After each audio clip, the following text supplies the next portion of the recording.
Welcome back to Odds on FPL, the YouTube channel which is in the top 1% of teams worldwide. No chips used, but you know what? We're sharing our team with you.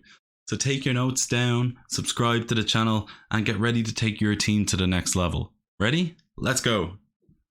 First up, we're going to take it through our team from last week, and that starts off with Turner in goal. Turner has looked pretty good so far this season, but in the game that they had last week, they got quite unlucky against Sheffield United as Hamer scored a world-class goal. Turner himself looks like he's Premier League standard already, so it's something to keep an eye on. For 4 million, he's a great pick. And you know what? He might start more games if I keep a goalkeeper like Johnston in.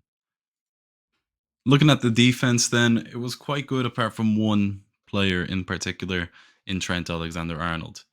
Liverpool still look shaky defensively, and against Bournemouth, they probably could have scored, or well, conceded a couple more than they did. So it's something to consider. For 8 million, is he really worth it? As well as that, he's dropping in price. He was a doubt for this game week with an injury, but he's gotten over that. So yeah, that's something to consider going forward. Is he worth the 8 million? A lot of people said preseason that he wasn't.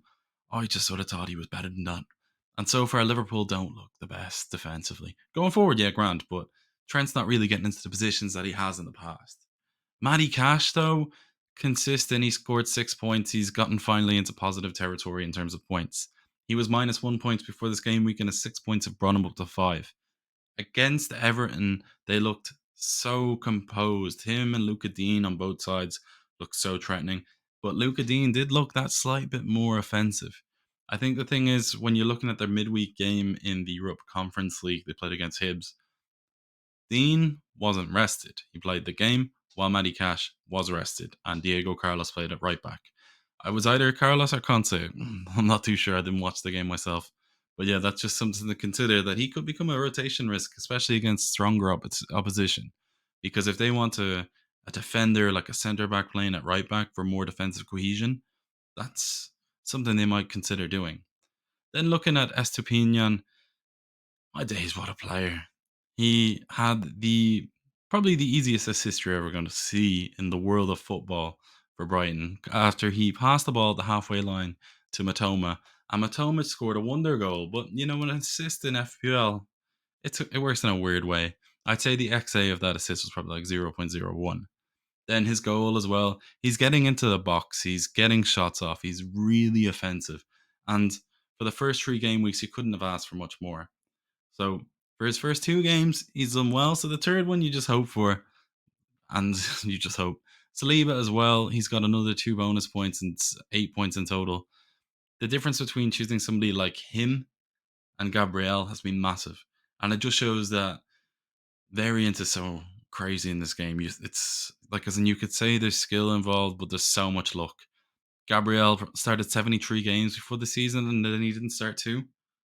A lot of people doubted it, but I said before the season, Saliba's the more nailed on one. They brought in Kiwior, but then they also changed the system, so who knows? Arteta is just moving like Pep Guardiola.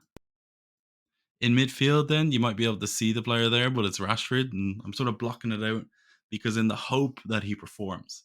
Nottingham Forest is his final game in the stay of execution because he has not played well as a striker. There's been rumours of Hodgson coming back, but for me, I know he hasn't been in training, so I don't think he'll be starting. I'd be shocked if he's even on the bench. Anthony Martial might come into the side, or Sancho, and this would put Rashford back out to the left where he's far at his best.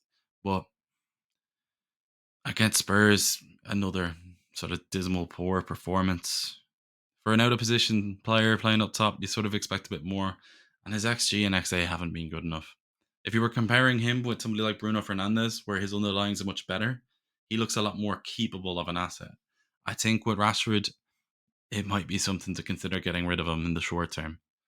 Bryan Mbuemo as well, my days, what a man. He has been on fire. He's got a brace last week, and he could have gotten more. In midfield, he just seems like he's going to be scoring so many goals. And Brentford are getting a lot of penalties as well.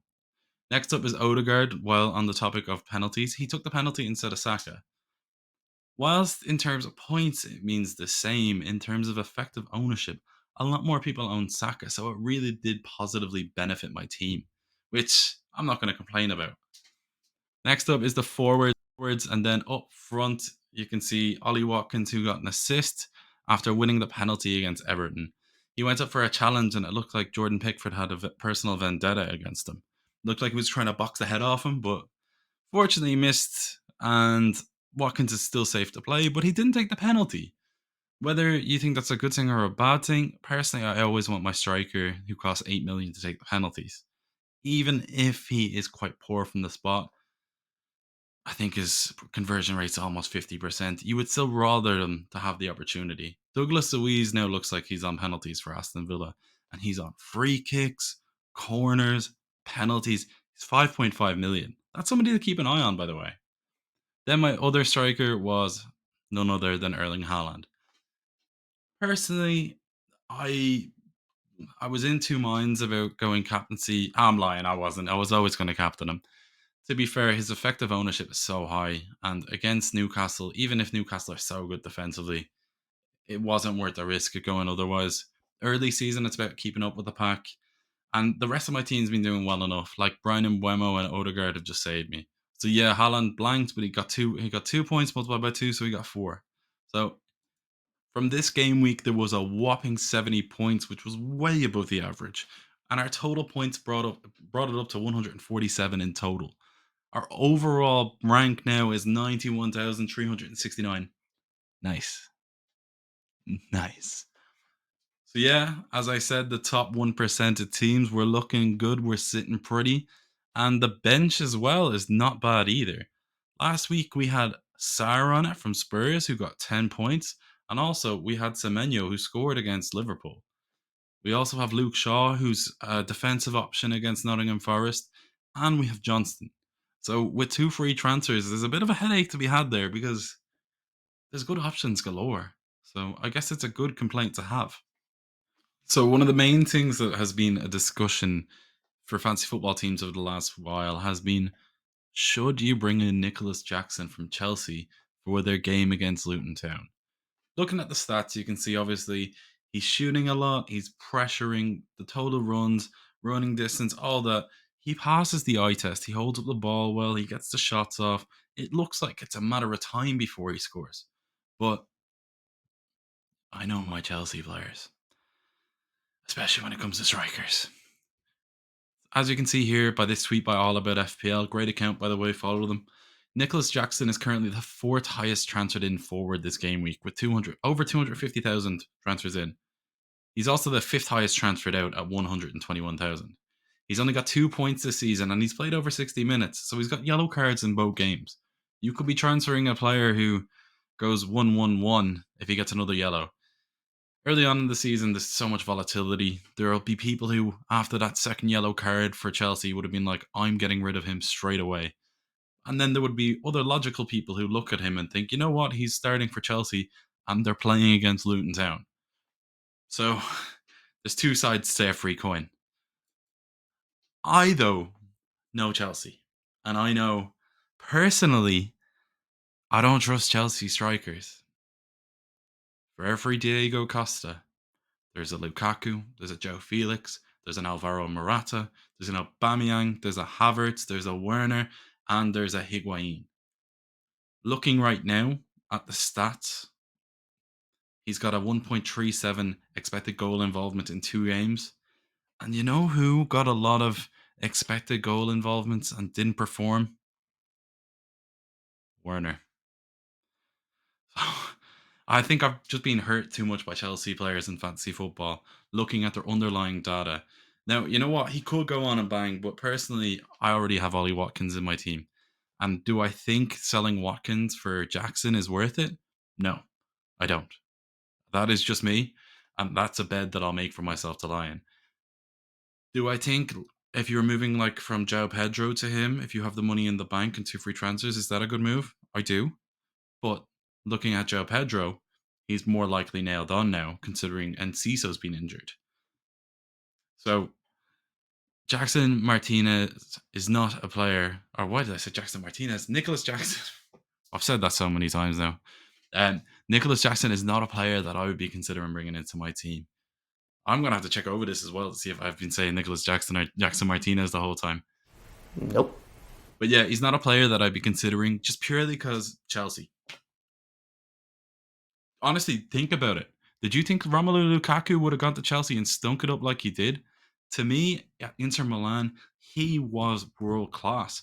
Goes to Chelsea against that Arsenal game, that game against Arsenal, where he bullies the Arsenal defense. Did you think after that he'd turn out to be what he's turned out to be? You didn't. No, you didn't. There's just something in the water at Chelsea that makes strikers forget how to finish. They've had. I'm waffling here, but you know what I mean. I'll wait till he scores a goal to consider him. Until then, he's a swerve for me. And so yeah, I know I've talked about who I'm not bringing in, and now I know what you really want from me. It's fine. So everybody, transfer. In goal is a big decision to make. Last week we started Turner in goal, and we benched Johnson. It really wasn't that difficult of a decision to make, all things considered, because in the end they both ended up getting 2 points. So all that mulling over no reason whatsoever. This week, though, there's more of a decision. Is it going to be Johnson, Turner, or is it going to be somebody else? Well, let me tell you, our transfer this week is really boring, and it's Johnston to Sanchez. Sanchez plays for Chelsea. He's their nailed-on number one stopper. They've signed another goalkeeper from America as the backup, so it's clear to me to see that Sanchez is their number one goalkeeper. Against Luton, you should expect Chelsea to keep a clean sheet, and it gives me that little bit of coverage that I sort of want in this sort of game. As well as that, Johnston looks like his position could be under threat soon with the pending arrival from Dean Henderson. And Turner is going to probably be my number two all season long.